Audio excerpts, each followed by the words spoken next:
welcome back to another episode of JK Sports. Today I've got a free agency day one. I've got the NBA 2K soundtrack going. I hope I don't get sued. But first I'll start off with everyone who re-signed. San Antonio was able to get best shooting guard in the market by far. Danny Green wasn't even really on the market. That dude said he was going to take some visits. Did not, just re-upped with San Antonio. 4 years, $45 million, and then they were able to re-sign Leonard, who was a restricted free agent, wasn't going anywhere anyways, but to a 5-year, $90 million deal. Both great deals, and they're able to trade Splitter, so now they have room to grab LaMarcus Aldridge. Now they're the clear favorites to get him. I know Phoenix made a move by signing Tyson Chandler, but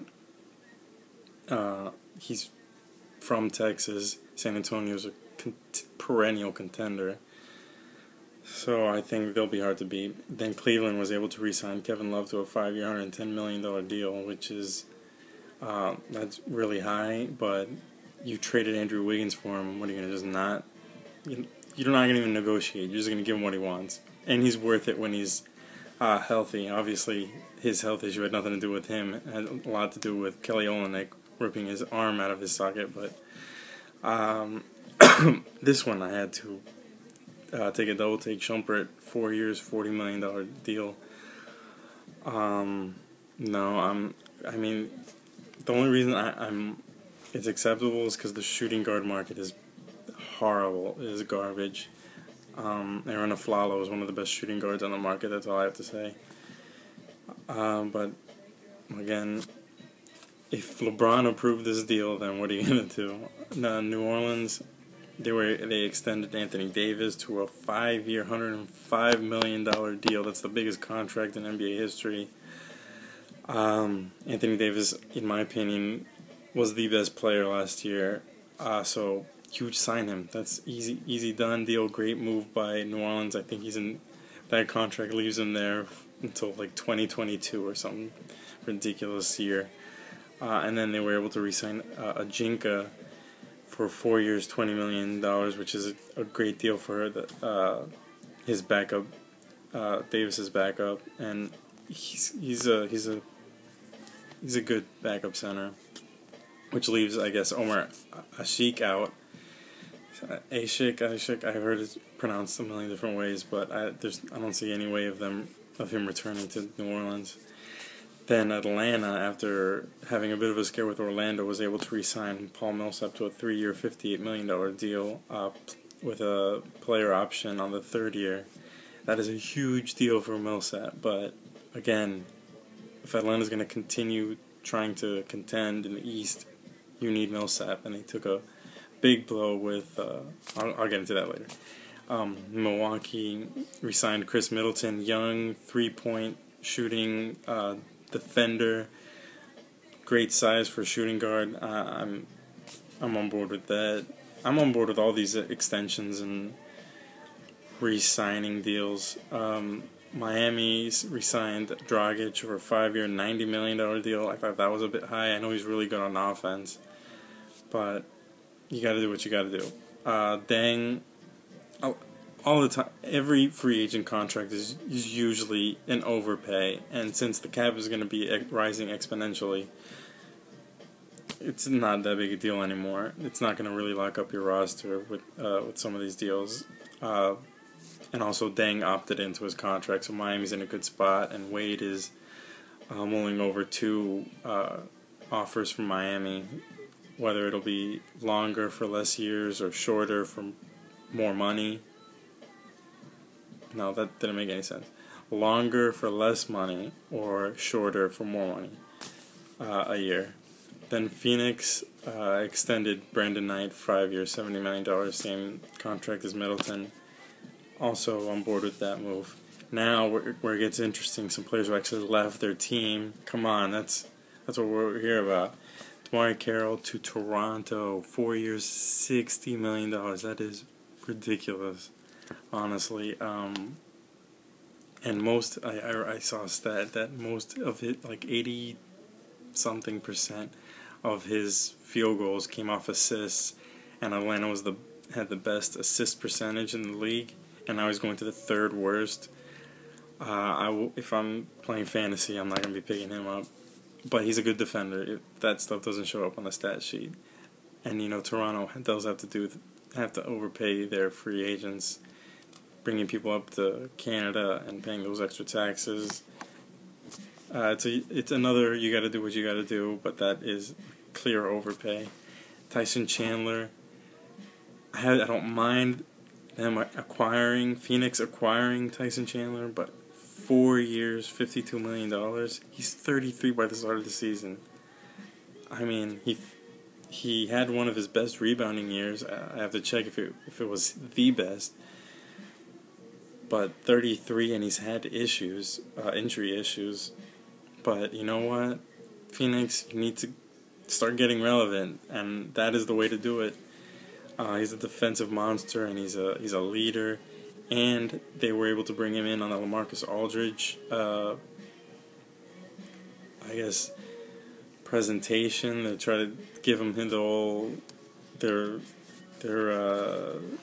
what they're planning to do with the team in the future, their pitch. And apparently LaMarcus Aldridge was really impressed by it, and now they're in serious contention for him. So, hey, if you were able to acquire possibly the best free agent out there, then that would definitely be worth it. Next, I have Portland acquiring Al-Farouq Aminu from Dallas, who played great defense and really showed out in the playoffs. He was hitting his threes like a mother. Well, the rest of his career, he couldn't hit really threes to save his life, and he's young, so I think for 4 years, $30 million, it's not bad. Brandon Wright going to Memphis to back up Marc Gasol.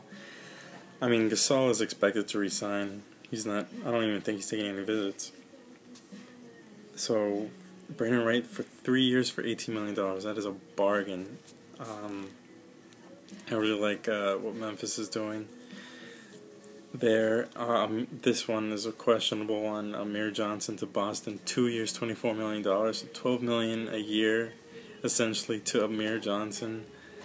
I mean, he's a good defender, and Boston loves their defenders. But I'm not on board with that. And they re-signed Jerebko, 2 years, $10 million, which that money's not really. It's fine. But $12 million a year to Amir is kind of crazy. The Clippers. This is an interesting one. Paul Pierce decided to go with the Clippers for the mid-level exception, 3 years, $10 million. So he'll be making a little over $3 million a year.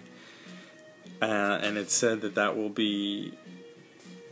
they would be able to get him if DeAndre was coming back. So it seems more than likely that DeAndre has given Doc I'm just going to take these visits for the hell of it, kind of like the Dwayne Wade taking the visits for the hell of it in 2010 when he wasn't going anywhere. So yeah, I expect DeAndre to go back to the Clippers. Jimmy Butler is expected to re-sign with Chicago for a max level, what they can offer, rather than the rumored he'd just come in for a couple of years and then try to get the max deal with the new cap money, the new TV deal. So yeah, that's about it. Draymond Green ended contract negotiations with Golden State. That's interesting, but Golden State's not going to let him go anywhere. They must have just lowballed him when he can clearly get max money in free agency. If DeMar Carroll gets 4 for $60, then Green should be able to get whatever his max is. And the big fish haven't decided anything officially. DeAndre Jordan, I expect to be back with the Clippers, but you never know. He may want to go to Dallas. LaMarcus Aldridge is the big fish. He's being courted everywhere. Apparently, he's knocked LA from his list. He didn't have a great meeting with Kobe and them. Apparently, they were too busy talking about outside of basketball stuff, like I guess the celebrities that show up.